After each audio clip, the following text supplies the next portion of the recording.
10,000 years ago, all this was dry. It was a wide, dry plain. Roaming herds of mammoth, deer, horse, aurochs, bison, and hunter-gatherer people in bands. Suddenly, a tipping point. The climate changed. Glaciers and sheet ice melted very fast. The sea rose, filled the lower lands. It drowned forest and homes and the graves of ancestors. And blink, the people had to flee. Eastwards, westwards, the North Sea was being created before their very eyes. They're climate refugees. This is the story I first wrote as an alliterative poem in my book, Sea Sagas of the North. It's a story of loss, of homes, culture, history, certainty. It's a story of welcome by the forest people of this very coast. This is the tale of the Sky people and their leader, Sky-Ryder, the people of Doggerland. This is what happens when climate changes. Sky-Ryder leads their final flight. She's tall and one-eyed, a chaser, a fast runner of the hunting hills and grassy steppe. It is said her sky people once were numerous, but their lands were drowned. Every dark hide of land and fire pit, each vale and fell, was seized by the rising flood. The swell of sea had beaten down defence.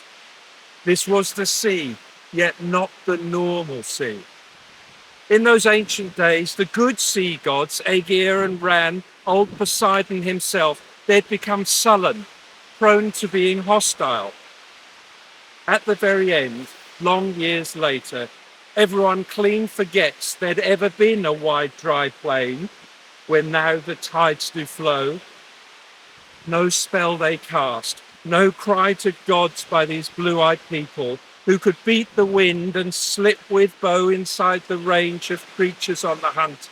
It seemed they could not counter how a poison had been cast, their land that fell before the ceaseless tide.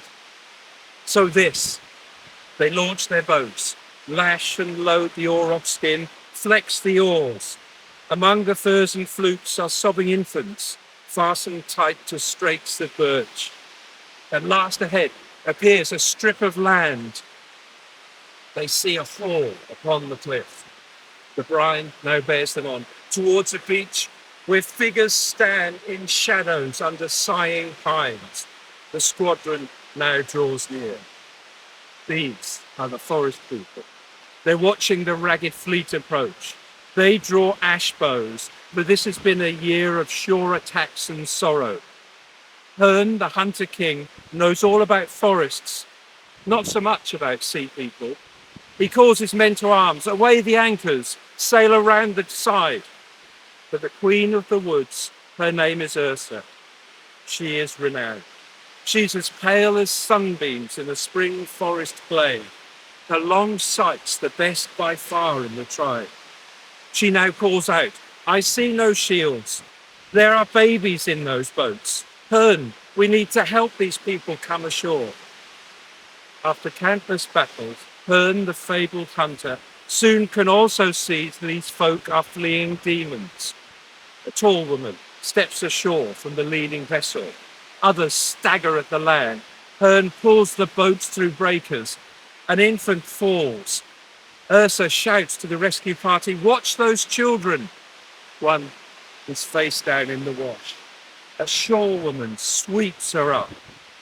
The boat people scatter over sand and dunes. They gaze up at mottled sky, mutter thanks to gods of solid land. They drink from skins of water that the forest people proffer. And the dark-skinned woman, one eye crimped, stands tall before her people, bows to this king and queen. She thanks them for their kindness. She says softly, we have come far. We have come far. Our homes have drowned. Herne says nothing. So the queen motions, lay your goods here on the polished floor. You're safe to rest with us. This is how The forest people came to tell their story, their race from home, how their soul birds flew fast ahead. Sky-Ryder stands with a staff that fits so well her grip. A shield of fourfold hide is slung upon her back. Above them, morning larks are singing.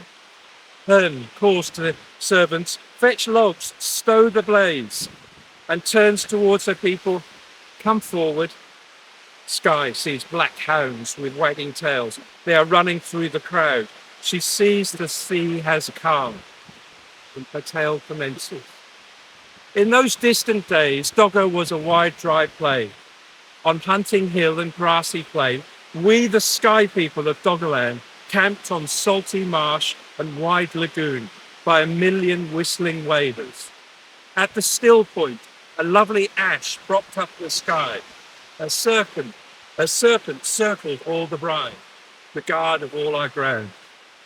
One day, we saw a creeping shift. The waves we begged to wait caused a great betrayal, for the seas were rising up. We sensed a walk with sea and sand.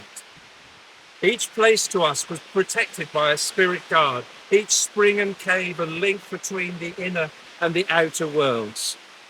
Now waves were rising, the height of you or me in 100 years. So in and up we carried camps. Our elders warbled lovely lullabies, watched the rising waves, the currents lapping at our gates. We still thought at this time we could make our world be well again. I called on Woden, please desist and stop the sea. There was no answer. There's maybe only so much that God can do. Still the surge poured in, league on league, not letting up.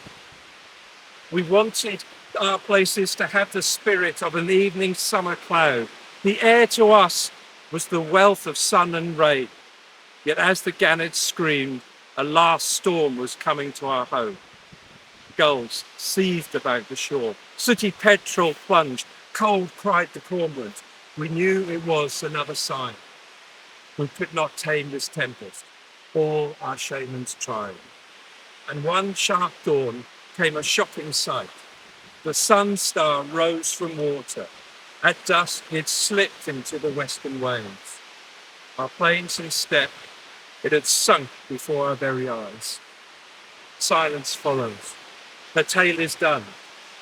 Gripped by this spell of words, their minds all twisted up, the forest people now applaud. They tap the hilts of knives on hollow blocks of wood. She has filled their sinews with every kind of sorrow. At last, Ursa stretches her tendons and says, "True wealth is not the gold abandoned in their graves, in the ground. It is our sons and daughters. It is the land secure and safe beneath our feet." Says Herne, "I prefer it when we dwell upon happy memories rather than the hurt." He stands, declares a plan. "We will walk you to the western hills, where the land's the colour of cloud, where meadows bloom. You can mark new homes, mend the moon, heal the circle of the land. Perhaps one day they'll all sleep without the troubling dream."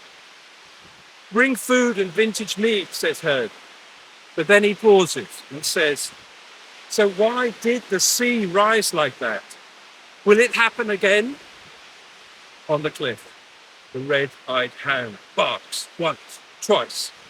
From the rest of the camp, silence, not a fly buzzing.